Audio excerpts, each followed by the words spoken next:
की बात करें, हमारे राजस्थान के अंदर झाड़ोल कोटड़ा के अंदर जहां से एक मंत्री जी आते हैं, वहां पर 14 वर्ष से अधिक बच्चों को स्कूल और पेन पेंसिल किताब क्या है वो नहीं पता है।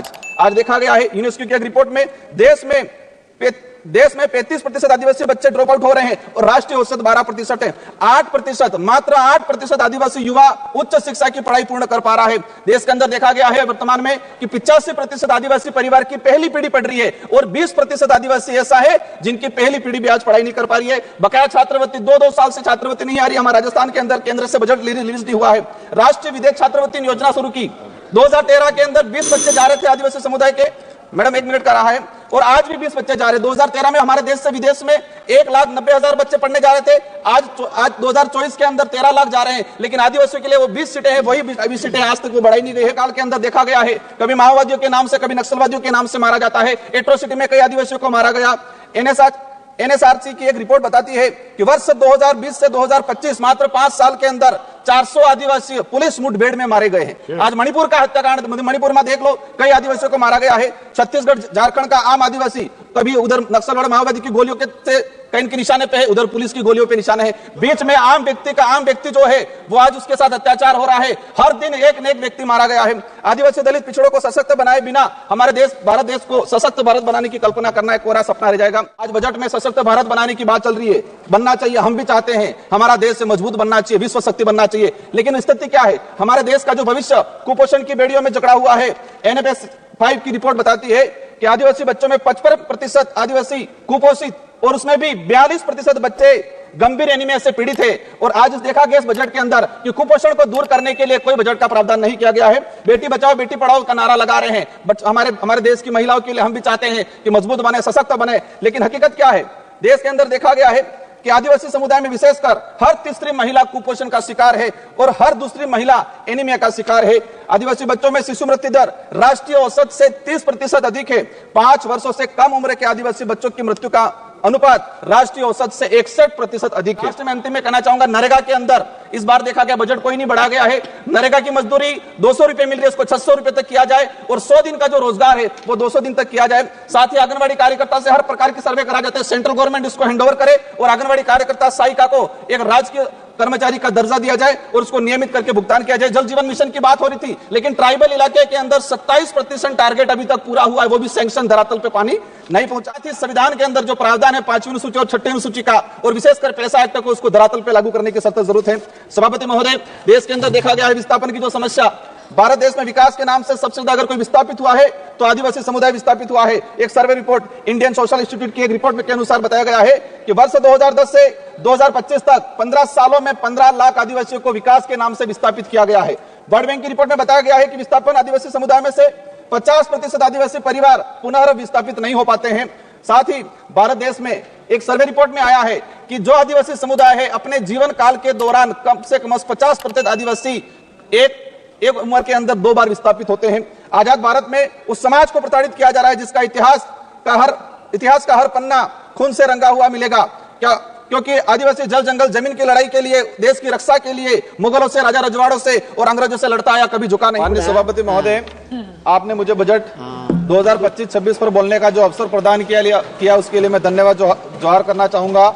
मैं भारत आदिवासी पार्टी की तरफ से देश के आदिवासी, दलित, ओबीसी, मुस्लिम, अल्पसंख्यक, गरीब, मजदूर एवं इस देश में रहने वाला प्रत्येक गरीब वर्ग का व्यक्ति जो मानवता और भारत देश के संविधान में विश्वास करता है उनकी तरफ से बोलने के लिए खड़ा हुआ हूं।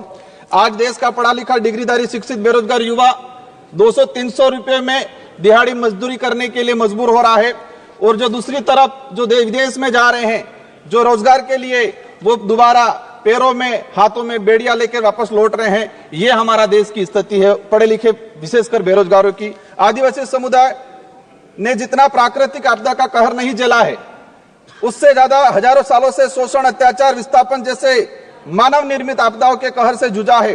और अगर उस आदिवासी समुदाय को आधुनिकता की लाइन में लाके खड़ा करना है तो विशेषकर एक आर्थिक पैकेज देने की आवश्यकता है। और साथ ही संविधान के अंदर जो प्रावधान है 5वीं अनुसूची और 6वीं अनुसूची का और विशेषकर पैसा एक्ट को उसको धरातल पे लागू करने की सख्त जरूरत है।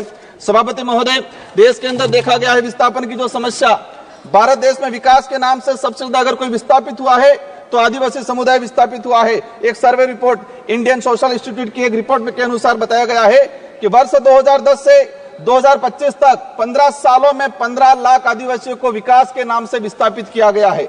वर्ल्ड बैंक की रिपोर्ट में बताया गया है कि विस्थापन आदिवासी समुदाय में से 50% आदिवासी परिवार पुनः विस्थापित नहीं हो पाते हैं। साथ ही भारत देश में एक सर्वे रिपोर्ट में आया है कि जो आदिवासी समुदाय है अपने जीवन काल के दौरान कम से कम 50% आदिवासी एक उम्र के अंदर 2 बार विस्थापित होते हैं। आजाद भारत में उस समाज को प्रताड़ित किया जा रहा है जिसका इतिहास का हर पन्ना खून से रंगा हुआ मिलेगा। क्योंकि आदिवासी जल जंगल जमीन की लड़ाई के लिए, देश की रक्षा के लिए मुगलों से, राजा रजवाड़ों से और अंग्रेजों से लड़ता आया, कभी झुका नहीं। लेकिन आज उनकी हालत बेहद बेहतर है। पिछले 10 सालों में भाजपा सरकार द्वारा धर्म की आड़ में कलम कागज के हथियारों से आदिवासियों के अधिकार, जल जंगल जमीन को हड़प कर आदिवासियों की मानसिक, आर्थिक, बौद्धिक हत्या करने का काम किया गया है। सभापति महोदय, आज बजट में सशक्त भारत बनाने की बात चल रही है। बनना चाहिए, हम भी चाहते हैं हमारा देश मजबूत बनना चाहिए, विश्व शक्ति बनना चाहिए। लेकिन स्थिति क्या है? हमारे देश का जो भविष्य कुपोषण की बेड़ियों में जकड़ा हुआ है।